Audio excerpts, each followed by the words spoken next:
출애굽기 8장 16절부터 32절 끝절까지 제가 한 절, 또 여러분이 한 절 서로 교독하도록 하겠습니다. 여호와께서 모세에게 이르시되 아론에게 명령하기를 내 지팡이를 들어 땅에 티끌을 치라 하라. 그것이 애굽 온 땅에서 이가 되리라. 그들이 그대로 행할세. 아론이 지팡이를 잡고 손을 들어 땅에 티끌을 치매 애굽 온 땅에 티끌이 다 이가 되고 사람과 가축에 오르니 요술사들도 자기 요술로 그같이 행하여 이를 생기게 하려 하였으나 못하였고 이가 사람과 가축에게 생긴지라. 요술사가 바로에게 말하되 이는 하나님의 권능이니이다 하였으나 바로의 마음이 완악하게 되어 그들의 말을 듣지 아니하였으니 여호와의 말씀과 같더라. 여호와께서 모세에게 이르시되 아침에 일찍이 일어나 바로 앞에 서라. 그가 물 있는 곳으로 나오리니 그에게 이르기를 여호와께서 이와 같이 말씀하시기를 내 백성을 보내라. 그러면 그들이 나를 섬길 것이니라. 네가 만일 내 백성을 보내지 아니하면 내가 너와 내 신하와 내 백성과 내 집들의 파리떼를 보내리니 애굽 사람의 집집에 파리떼가 가득할 것이며 그들이 사는 땅에도 그러하리라. 그날에 나는 내 백성이 거주하는 고센 땅을 구별하여 그곳에는 파리가 없게 하리니 이로 말미암아 이 땅에서 내가 여호와인 줄을 내가 알게 될 것이라. 내가 내 백성과 내 백성 사이를 구별하리니 내 입이 편히 있으리라 하셨다 하나 하시고 여호와께서 그와 같이 하시니 무수한 파리떼가 바로의 궁과 그의 신하의 집과 애굽 온 땅에 이르니 파리로 말미암아 그 땅이 황폐하였더라. 하루가 모세와 아론을 불러 이르되 너희는 가서 이 땅에서 너희 하나님께 제사를 드리라. 모세가 이르되 그리함은 부당하나이다. 우리가 우리 하나님 여호와께 제사를 드리는 것은 애굽 사람이 싫어하는 바인즉 우리가 만일 애굽 사람의 목전에서 제사를 드리면 그들이 그것을 미워하여 우리를 돌로 치지 아니하리까. 우리가 사흘 될쯤 광야로 들어가서 우리 하나님 여호와께 제사를 드리되 우리에게 명령하시는 대로 하려 하나이다. 바로가 이르되 내가 너희를 보내리니 너희가 너희 하나님 여호와께 광야에서 제사를 드릴 것이나 너무 멀리 가지는 말라. 그런즉 너희는 나를 위하여 간구하라. 모세가 이르되 내 마음을 떠나가서 여호와께 간구하니 내일 명하기를 바로의 신하에 바로의 백성에 떠나려니와 아론이 백성을 보내어 여호와께서 제사를 드리는 일에 다시 이것을 행하지 마소서 하고 모세가 바로를 떠나 나와서 여호와께 간구하니 여호와께서 모세의 말대로 하시니 그 파리떼가 바로와 그의 신하와 그의 백성에게서 떠나니 하나도 남지 아니하였더라. 함께 그러나 바로가 이때에도 그의 마음을 완강하게 하여 그 백성을 보내지 아니하였더라. 아멘. 두 번째 우리 8장의 앞에 부분은 읽지 않았는데 앞에 부분을 보면 개구리 재앙이 나타납니다. 이 두 번째 재앙이 개구리 재앙인데 근데 참 놀라운 것은 애굽에 있는 요술사들이 개구리 재앙까지는 따라합니다. 그래서 앞에 나일강을 첫 번째 재앙이었던 나일강을 피로 변하는 것도 애굽에 있는 요술사들이 해냅니다. 그리고 두 번째 재앙인 개구리 재앙도 애굽의 요술사들이 뭔가 어떻게 했는지 모르겠지만 자기네들이 실력을 발휘하니까 개구리가 나타납니다. 근데 이 오늘 우리가 함께 읽었던 이 재앙은 애굽의 요술사들이 해내지를 못합니다. 그러면서 요술사들이 얘기할 때 이것은 우리가 시도하려고 하지만 못했다. 이것은 하나님의 권능이다. 18절 19절 요술사도 자기의 요술로 그같이 행하여 이를 생기게 하려 하였으나 못하였고 이가 사람과 가축에 생긴지라. 요사가 바로에게 말하되 이는 하나님의 권능이다 하였으나 바로의 마음이 완악하게 되어서 듣지 않았다는 말씀이 이렇게 나옵니다. 여기까지가 사실 아론이 계속 대리자로 등장을 합니다. 그 다음부터는 모세가 직접 하나님께로 받은 대로 하고 이 재앙이 나온 데까지가 하나님께서 아론에게 모세 네가 명령해서 그렇게 하도록 해라 라고 합니다. 왜 그러셨을까 그 이유가 성경에 나와 있지는 않지만 대리자 간의 싸움을 완전히 승리하기까지의 아론을 기용을 한 것 같습니다. 그래서 요술사들과 모세가 직접 하지 않고 모세가 또 아론에게 명령해서 아론과 요술사들 간의 대결에서 그냥 이기는 상태가 되니까 그 다음에 이제 모세가 치고 나서는데, 그거에 대한 힌트를 보자면 하나님께서 처음에 바로에게 가서 얘기하라 할 때 바로에게 네가 신과 같은 존재로 보이게 할 거다라고 하나님 말씀하신 것이 있습니다. 그래서 애굽에 있는 요술사들 나오면 급이 안 맞잖아요. 여기는 바로에게 신과 같이 보이게 할 거다라고 하는 것이 하나님의 의도였기 때문에 아론을 계속 대리자로 내서서 애굽의 요술사들하고 하게 하고, 그것은 이제 요술사가 더 이상 대적하지 못하게 되니까 그 다음부터는 모세가 직접 할 수 있도록 하나님 말씀하십니다. 근데 오늘 이 말씀에서 우리가 함께 읽었던 말씀에서 되게 묘한 부분이 있습니다. 뭐냐면 26절 부분입니다. 제가 읽겠습니다. 25절부터 읽겠습니다. 바로가 모세와 아론을 불러 이르되 너희는 가서 이 땅에서 너희 하나님께 제사를 드리라. 그러니까 원래 하나님의 명령을 받은 바로는 모세가 우리가 사흘길쯤 가는 곳까지 내보내달라. 그러면 하나님께, 우리의 하나님께 제사를 드리겠다 했는데 바로가 지금 자기의 나라가 굉장히 괴롭긴 하지만 그렇게 멀리 나가서 제사 지내게는 허락을 안 하겠고, 그냥 이 땅 애굽에서 너희가 하나님께 제사를 드리라, 뭔가 협의점을 만들어내려고 바로가 이렇게 딜을 합니다. 그럴 때 26절에 모세가 이르되 그리함은 부당하니이다 라고 얘기를 하면서 좀 우리가 이런 얘기가 합당한가 싶을 정도의 말을 모세가 합니다. 뭐라고 하냐면 26절에 우리가 우리 하나님 여호와께 제사를 드리는 것은 애굽 사람이 싫어하는 바인즉 우리가 만일 애굽 사람의 목전에서 제사를 드리면 그들이 그것을 미워하여 우리를 돌로 치지 아니하리까, 이런 말을 합니다. 근데 이런 말은 하나님께서 시킨 적이 없습니다. 하나님께서 지금 우리가 이 재앙들이 계속 하나님께서 너 바로에게 가서 이렇게 얘기하라 할 때 항상 같은 말을 하세요. 내 백성을 내보내서 나에게 제사 지내게 해라. 이것만 전해라. 그리하지 않으면 너희에게 첫 번째 이런 재앙이 있을 것이다. 두 번째 이런 재앙, 이런 말씀만 하셨지, 지금 모세가 얘기하는 것은 만약에 바로 왕께서 우리를 풀어주지 않으면 우리가 피해를 애굽 사람들에게 받을 것입니다. 그러니까 이거는 우리에게 굉장히 위험한 일이니까 우리로 하여금 사흘길 떨어진 곳에서 제사 지내게 해주십시오. 이거는 하나님의 뜻하고 아무 상관이 없는 말입니다. 근데 모세가 이렇게 얘기하는 것이 지금 처음이 아니라 모세가 앞에서도 그 앞에 있는 말씀에서도 앞장들에서 모세가 뭐라고 바로에게 얘기하냐면 거의 첫 번째 바로에게 얘기할 때 우리의 하나님 여호와께 제사를 지낼 수 있도록 우리를 보내주십시오. 만약에 그렇지 않으면 우리 하나님이 우리를 칼과 전염병으로 우리를 치실지 모릅니다. 이런 얘기를 합니다. 이 얘기도 사실은 하나님께서 하신 적이 없어요. 하나님께서 하시는 말씀은 너가 바로에게 얘기해라. 바로의 마음이 강팍해서 너네를 보내지 않을 것이다 라고 말씀하셨지, 바로에게 얘기해서 설득을 해라. 나갈 수 있도록 설득을 해라. 만약에 모세 너 설득을 하지 못하면 이스라엘 백성을 내가 칼로 전염병으로 치겠다, 이렇게 말씀하신 적이 없어요. 근데 모세는 처음에 하나님의 명령을 받았을 때, 바로를 만났을 때 우리를 보내지 않으면 하나님께서 우리를 칼과 전염병으로 우리를 치실 겁니다 라고 그렇게 바로에게 얘기를 하고, 오늘 우리가 함께 읽었던 이 말씀에서도 우리가 그냥 애굽 이 땅에서 제사를 지내면 애굽 백성들이 싫어해가지고 우리를 돌로 쳐서 우리가 죽으면 어떡합니까? 그러니까 우리를 사흘길이 떨어진 곳으로 보내주십시오라고 하나님이 시키지 않는 딜을 지금 막 바로에게 하고 있는 거예요. 이 모세의 이 마음은 어쩌면 지금 모세가 선지자의 일기거든요. 딱 첫 번째.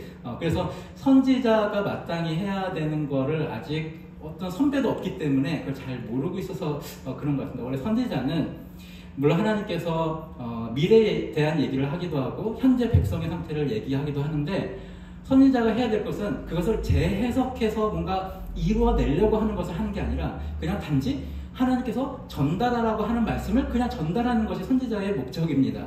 존재의 이유죠. 근데 지금 모세는 마치 이게 군대였으면 더 높은 어떤 별이 와가지고 누구 중대장 오라 그래. 그때 그거 명령을 받은 상병이라고 한다면 명령을 받은 상병이 가서 중대장님 별 누구께서 스타께서 오시라고 합니다. 근데 제가 볼 때에 지금 만약에 가시지 않으면 제가 연병장을 이런 말을 하는 느낌인 거예요.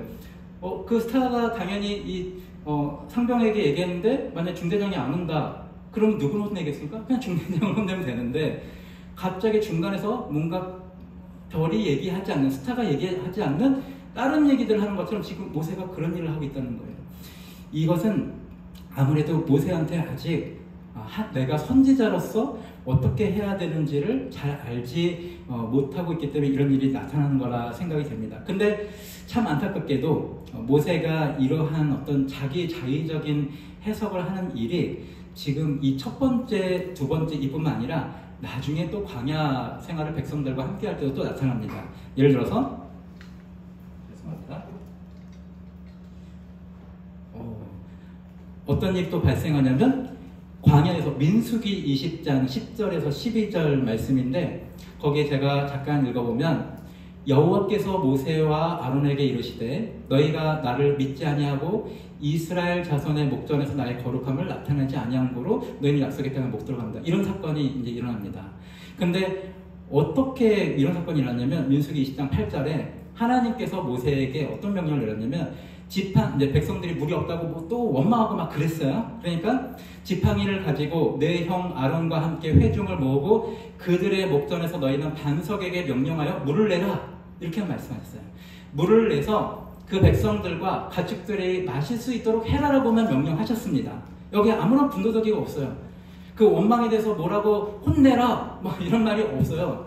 그리고 바위를 막 2번 쳐라 이런 말씀도 안 하셨습니다. 그냥 반석에게 명령하여 물을 내서 백성들과 가축들에게 물을 먹이게 해라라고 말씀하셨는데 근데 모세가 어떻게 했냐면 민수기 20장 10절과 11절에 모세가 그들에게 그 백성들에게 이르되 반역한 너희여 들으라 우리가 너희를 위하여 이 반석에서 물을 내랴 하고 모세가 그의 손을 들어 그의 지팡이로 반석을 2번 치니 라고 기록되어 있습니다. 하나님이 말씀하지 않는 태도를 모세가 사실 이때도 막 하는 거예요. 그래서 하나님께서 그래서 모세에게 너희가 나를 믿지 않은 거로 이스라엘 자손 목전에서 나의 거룩함을 나타내지 않았다. 나의 거룩함을 오히려 훼손했다라고 하면서 모세 너는 약속의 땅 가나안 땅에 못 들어간다 라고 말씀하신 거예요. 그때 거룩함이 훼손된 게 뭐냐면 하나님께서는 백성을 가르칠 때와 그 백성에게 은혜를 베풀 때를 좀 구분해서 행동하고 계시거든요. 근데 지금은 하나님께서 원망하는 백성임에도 불구하고 거기에 대해서 뭐라고 하지 않고 그래 원망도 내가 지금 봐드릴게 지금은 그냥 물을 줘라 은혜를 베풀어라 원망을 함에도 불구하고 은혜를 베풀어라고 하는 것이 하나님의 의도였는데 그때 모세가 이 반역한 백성들이라고 갑자기 하나님께서 말씀하시지 않는 경계와 꾸짖음하는 거예요. 때로는 하나님께서 어떤 리더자를 통해서 여기 계신 분들이 다 리더자이신데 우리를 통해서 누군가를 경책하시길 원하실 때가 있을 수도 있죠. 그렇지만 하나님께서 아니야 지금은 그냥 사랑하고 은혜를 베풀어라고 말씀하시는 경우에 우리가 오히려 오버해가지고 야 어떻게 이 광야에서 하나님께서 계속 먹이시고 입히시고 다 돌봐주시는데 여기서 원망해 하면서 막 혼을 하나님께서 말씀하시지 않는데 우리가 혼을 낸다면 그것은 하나님의 의도 즉 하나님의 거룩함을 우리가 지워버리는 일이 되어버리는 겁니다. 근데 모세가 이 마지막까지도 조금씩 그런 것들을 벗어내지를 못하고 있습니다. 하나님께서는 애초에 모세를 불러다가 계속 반복적으로 뭘 말씀하시냐면 너 가서 내가 시키는 대로 말해라 그러면 된다. 근데 모세가 뭐라고 얘기합니까? 저는 말이 부족한 사람입니다 라고 계속 얘기해요. 지금 하나님하고 얘기하고 있는 거 보면 너 말 잘하네 벙어리 아니네 벙어리 아니잖아요. 하나님하고 이런 씨름할 정도로 말을 잘해요. 자기의 의사를 표현해요. 저는 입이 부족한 자가 있고 제가 누구가 하는데 저들에게 나가서 말을 합니까? 이 말 자체를 잘 하고 있어요. 근데 하나님께서는 그냥 명령을 전달해라고만 말씀했는데도 모세가 생각할 때는 내가 하나님 명령을 듣고 가서 바로를 설득하거나 바로 어떤 딜을 해가지고 바로가 우리를 내쫓을 수밖에 없게끔 내가 그 담당을 해야 되는 건가? 하고 계속 그렇게 착각을 하고 있는 거예요. 사랑하는 성도 여러분, 하나님께서 우리에게 요구하시는 것은 우리로 하여금 그냥 단지 하나님 말씀에 단순하게 순종하는 것을 원하십니다. 우리로 하여금 하나님께서 하실 그 모든 일까지도 우리가 다 하라고 하나님 말씀하시는 게 아니에요. 그리고 모세에게 얘기한 게 계속적으로 하나님께서 반복적으로 얘기하고 있는데 모세가 안 들어요. 왜 안 듣는지는 잘 모르겠지만 아마 자기 어떤 생각, 자기 의에 가득 차서 못 듣는 거겠죠. 하나님께서 매우 반복적으로 모세 얘기하는 건 무엇입니까? 네가 가서 바로에게 이렇게 얘기해라. 나의 백성을 내보내서 제사를 드리게 해라. 그러나 바로는 완악하여져서 그 마음이 강팍하여져서 듣지 않을 것이다라고 얘기를 계속 반복해서 말씀하세요. 그럼 모세는 내가 지금 가서 그냥 단순하게 얘기하면 되는구나. 설득할 필요가 없는 거예요. 바로에게. 그냥 가서 얘기하면 된다. 그리고 결과는 미리 하나님께서 그 앞장에 계속 얘기하셨어요. 장자가 죽는 재앙이 일어나기 전까지 바로가 보내지 않을 거라고 이미 말씀하셨어요. 그러면 그것을 딱 믿고 있는 상태, 하나님께서 이미 말씀하신 걸 믿고 있는 상태에서 모세가 나간다면 지금 내가 얘기해도 이걸 세게 얘기하든 아주 약하게 얘기하든 바로는 마음에 광팍해서 지금 현재로서는 이스라엘 백성을 내보내지 않을 것이라고 이미 딱 마음을 갖고 가서 그냥 단순하게 얘기하면 되는데 거기 가서 계속 여러 가지 얘기를 하는 거예요. 바로 왕님 우리를 내보내시지 않으면 하나님께서 우리를 칼과 전염병으로 우리를 칠지 모르니까 우리를 내보내주세요. 이렇게 얘기하든지 아니면 오늘 본문의 말씀처럼 이 땅에서 예배드리라. 이 땅에서 예배드리면 애국 백성이 우리를 돌로 치면 어떻게 그런 일이 발생합니까? 하나님의 지금 놀라운 재앙을 통해서 보여주시는 전능함이 있는데 어떻게 애국 백성이 저거 싫다고 저 히브리 사람들이 하나님께 예배드리는 거 싫다고 어떻게 돌을 들어요? 왜냐하면 그 앞에 있는 재앙들이 엄청나지 않았습니까? 개구리 떼가 막 엄청나게 왔었고 그리고 이도 엄청나게 이 올마 보신 적 계십니까? 저 초등학교 이를 올렸는데 머리가 엄청 막 피가 날 정도로 긁어야 할 정도로 굉장히 가렵잖아요. 이거 빨래를 하면 몸에 있는 해결이 되는데 제가 그때 초등학교 때 반에서 이제 반장 역할을 했는데 모든 학우들하고 친하게 지내는 담임 선생님의 말씀에 충실하게 따르면서 그냥 조금 지저분할 수 있는 아이들하고도 막 섞여서 놀았어요. 근데 이가 그냥 옳은 거예요. 그래서 우리 어머니께서 또 이모님께서 밤마다 참빗으로 이렇게 빗어주면 흰색 달력에 이가 툭툭 떨어지면 그걸 손끝으로 탁 누르면 피가 팍팍 터지는. 근데 그게 되게 오래 걸리는 일이고 특히 석회, 그러니까 이의 알이 남아있잖아요. 참빗으로는 잘 안 돼요. 그러면 직접 머리로 이렇게 해가지고 이거 석회다 하는 것들을 다 이의 알까지 제거하지 않으면 굉장히 이게 막 한 주, 두 주 막 이렇게 지나갑니다. 근데 그런 엄청난 재앙들이 있어서 애굽의 요술사조차도 우리는 이거 못합니다. 이거는 바로 왕님이요. 이거는 진짜 굉장한 신적인 능력이 지금 함께하는 거기 때문에 우리 항복해야 합니다라고 요사들은 항복한 상태에서 누가 애굽 사람들이 저 신에게 제사 지는 저 사람들이 감히 돌을 던져요. 만약 감히 돌을 던졌다가 다른 재앙들이 어떻게 일어날지 모르는데. 그러니까 지금 모세가 전혀 하나님께서 계획하신 말도 아니고 실제로 그럴 리가 없는 걸 가지고 계속 바로와 딜을 하고 있다고 하는 거예요. 사랑하는 여러분, 이 말씀을 들으면서 말씀을 제가 스스로 또 묵상하면서 나는 얼마나 하나님의 명령을 준행한다고 하면서 내 의견과 내 해석과 내 의와 또 내 행동 스타일을 적용해서 했는가 하고 굉장히 많이 반성하게 됐습니다. 그리고 아마도 여러분들이 경험한 이전의 어떤 교회 생활들에서 보여졌던 그들의 올바르지 않다고 생각하는 그런 부분들이 아마 지금 모세가 했던 그런 부분들일 겁니다. 어떤 분들이 이렇게 목회를 할 때 자꾸만 인간적인 방법과 인간적인 압박과 혹은 인간적인 어떤 딜과 저건 사람의 방법인데 하는 방법들을 자꾸만 목회에 접목하면서 우리가 그런 것들을 볼 때 우리는 다른 교회를 세우고 싶다. 이런 설정을 여러분이 하신 거 아닙니까? 이런 결심을 여러분이 하신 거 아닙니까? 근데 먼저 나는 그러지 않는가?